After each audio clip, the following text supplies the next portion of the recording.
When a split-second decision is the difference between life and death, would you make the right choice? And a Masters Week tradition returning to Augusta. The Mayor's Masters reception will be back, but with a twist this year. On your side, this is News 12 at 11. Good evening, I'm Richard Rogers. And I'm Meredith Anderson. In less than 2 weeks, voters in North Augusta will make a decision that could impact both sides of the river as well as the future of the riverfront. 3 city council seats are up for grabs, and with Project Jackson on deck tonight, the 6 people running want you to know their game plan. News 12's Taylor Bingham takes you inside tonight's meeting. It's a development bringing a baseball stadium, restaurants, and businesses to North Augusta's riverfront.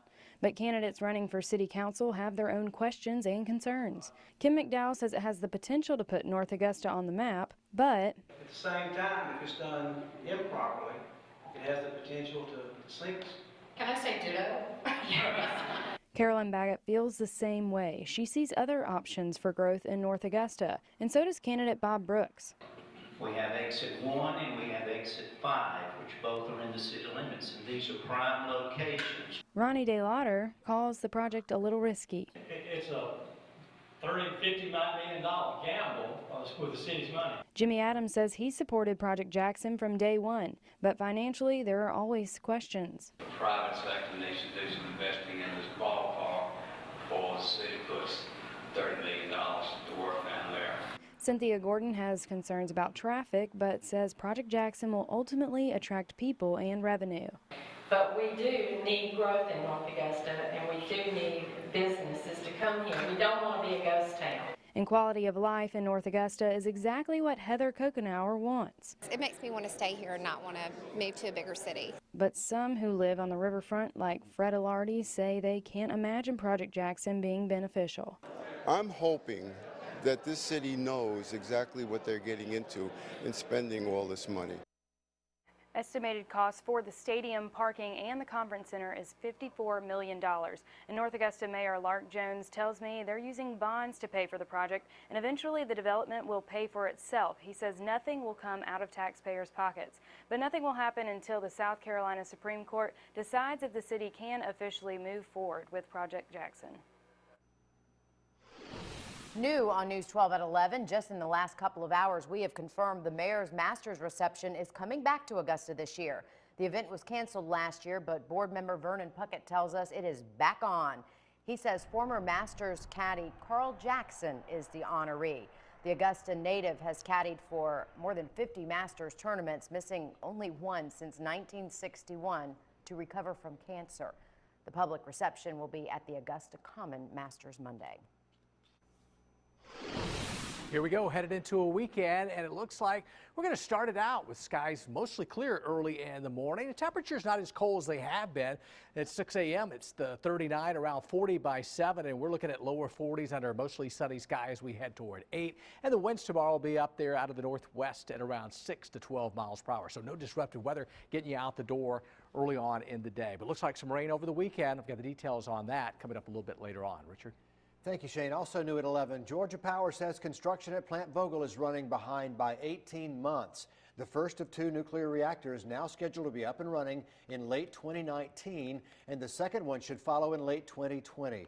Georgia Power says building it correctly is more important than building it quickly. The work at Vogtle, Georgia's biggest construction project and the nation's first nuclear project in 30 years. The 12 people who will decide the fate of an accused cop killer won't be back in the courtroom until Monday. After 4 days of jury selection, 12 jurors and 4 alternates have been chosen in Stephon Carter's trial.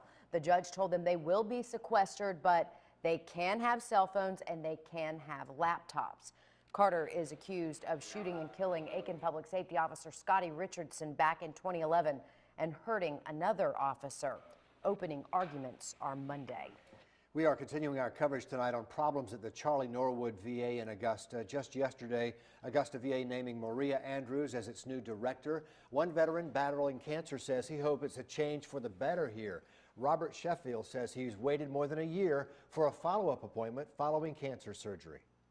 It was almost 15 months before I got a letter from the VA saying it's time to come in and get a checkup. In 2013, a News 12 investigation uncovered a backlog of thousands of cancer screenings at the VA. We also found 3 patients died due to a lack of proper medical care. Sheffield says he's thankful he is not the 4th. He says soon after we contacted the VA, they called him and scheduled his follow-up appointment. DHEC and the EPA are monitoring the water in Allendale County tonight after the chemical spill because of a train derailment. DHEC says 19,000 gallons of hydrochloric acid, about 100 gallons of sodium hydroxide, and 4,000 gallons of diesel fuel leaked from a train after it derailed Tuesday morning. They're working to see if any of these chemicals and how much got into the water. A teen is recovering tonight after getting hit by a car on 3rd Avenue in Augusta. A little over an hour ago, I got off the phone with the hospital. The hospital confirms he is in good condition tonight. We are working to find out more about how it happened. Grovetown inmates out in public today in their new wardrobe. Their community service started today with their new pink uniforms. They were out picking up trash along Harlem Grovetown Road. Grovetown Public Safety decided to put the men in pink to let them know who runs the jail and hopefully keep them from coming back. We're getting our first look at what could be coming to William Few Parkway at Baker Place in Grovetown. A dentist wants to completely redo the area, bringing in businesses like clothing stores, gas stations, pharmacies, and banks, along with doctors and dentist offices.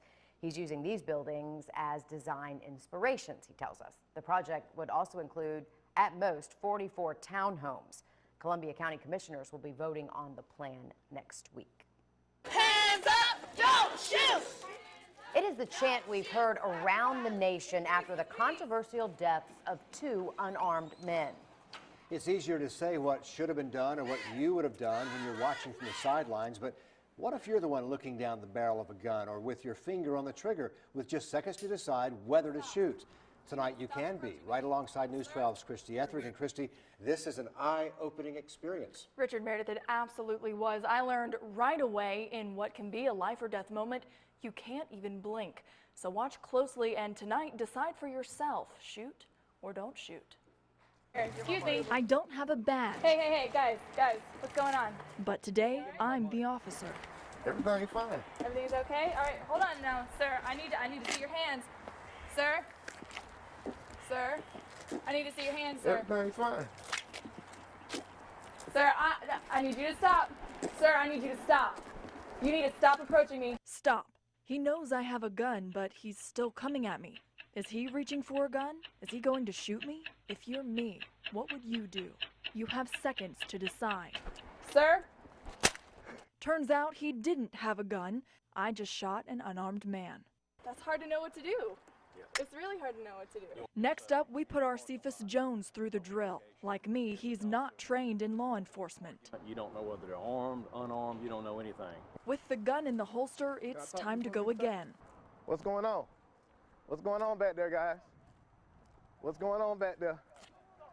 Whoa. What's going on? Freeze. Whoa, what's the deal, man? Don't move. Who are you? Put the bag down. What's in the bag? I don't. Here, you can have the bag. Put it down. Put your hands up. It's yours, man. Put your hands up. Behind your back. Put them behind your head. Turn around. Where you want me to turn to? Around. Turn around. Stop. So the bag is down. The situation is over. You're safe, right? That's all about to change. Good, sir.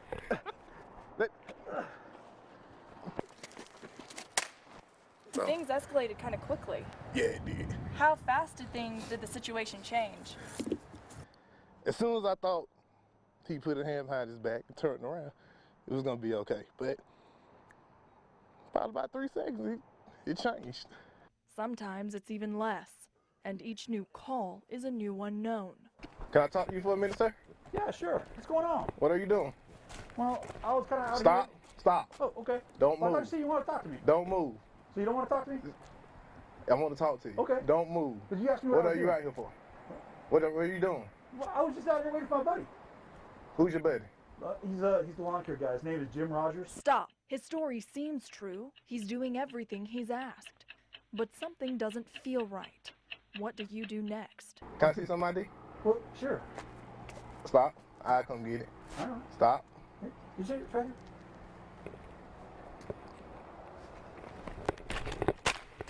This time, he wasn't fast enough. An officer has been shot. I guess as a police officer, you have to choose either you're going to live or you're going to die. So they want to live just like the next person. So, you know, I understand it. Now, again, neither our CFIS nor myself are trained or were told how to react. Certified officers, on the other hand, go through specific training just for these types of situations. No easy answers. It looked like it was a fluid situation, but what does training tell you to do? What are officers told to do in those situations? Well, that's a good question. It really comes down to ability, opportunity, and jeopardy. Post-certified officers in Georgia are authorized to use deadly force whenever they feel the suspect has the ability and opportunity to cause serious injury or death to the officer or someone else, and lives are in jeopardy. But again, Richard, you have to make this decision and make this judgment call oftentimes just in a matter of seconds. So it's scary. It's a fast-moving scenario. And that day, we went through several more scenarios than what you just saw. So we even played the suspect at one point to get a feel for both sides, and we've put all of that extra video on the website. It's different when you're in the situation, right? Very different. It's easy when you're sitting on the couch, but when you're there, it's very different. Interesting. Thanks, Christy. Makes you think.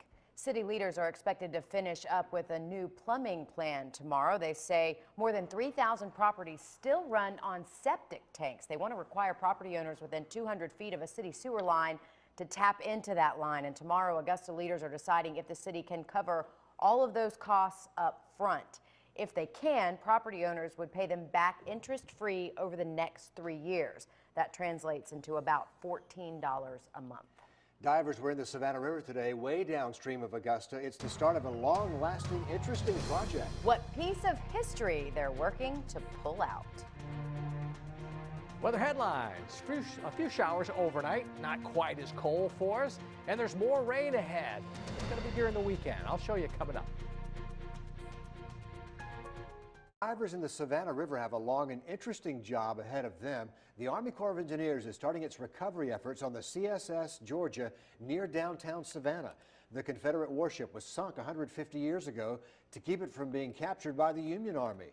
The wreckage includes pieces of its engine, unexploded shells, and at least 4 cannons. It's about 30 feet underwater, and we'll keep you posted as they go stage by stage in getting this recovered. It's interesting that they are doing that in Savannah, and not far away in Charleston, they're still working on restoring the Hundley. So we've got 2 very historic watercrafts, I guess, for lack of a better word, the submarine and the boat that are right here on the coast. Yeah, very cool.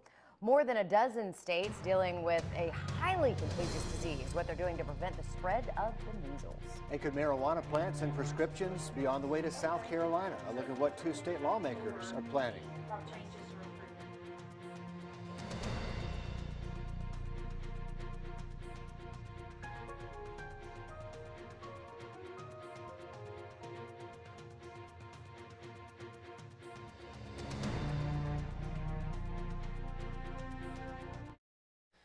Rescuers using sledgehammers now, trying to break through walls, searching through rubble at a Mexico hospital. At least 3 adults and 1 baby died after a gas truck explosion in Mexico City. The explosion shattered a maternity and children's hospital. The mayor says more than 50 people were injured, 22 of those children. There's possibly been another death caused by a Takata airbag. A U.S. senator says a Texas man was killed earlier this month when the airbag inflated and sent a metal piece flying into his neck. Honda says his car was part of the 2011 recall but was never fixed. If this is confirmed, it would be the 6th death caused by Takata airbags.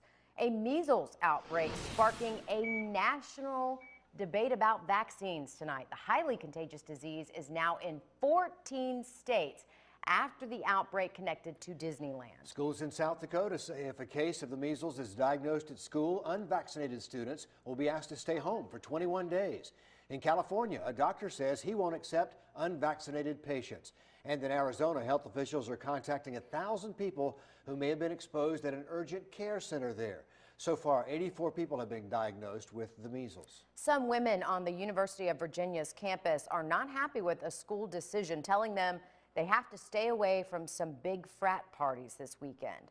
Greek life at the school is still under a microscope after a discredited Rolling Stone article about alleged gang rape. This week, sorority members created a petition urging UVA to revoke its order to stay at home. They say the school is putting the responsibility on the women instead of the fraternities.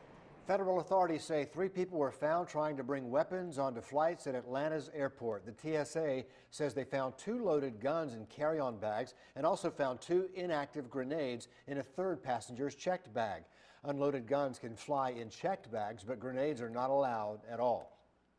Growing marijuana and prescribing it for certain illnesses might be in South Carolina's future. 2 Republican lawmakers on the medical marijuana study panel say they plan to file identical bills in the state Senate and House.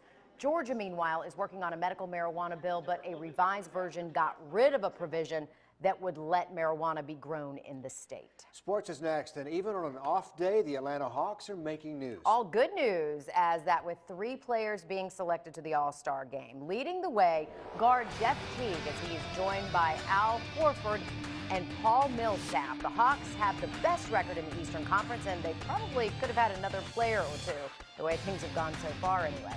Kevin's next with more on their selections and all the day's sports next. All right, thanks, Kevin. A new Disney princess getting ready to make her debut. You'll meet Princess Elena, and she's the first one like her. All right, it's Power Planner. Headed into the weekend. Got sunshine coming back at you tomorrow into Saturday. Rain coming in here late Sunday into early Monday. And then it's kind of an active pattern next week. Keep that rain gear handy.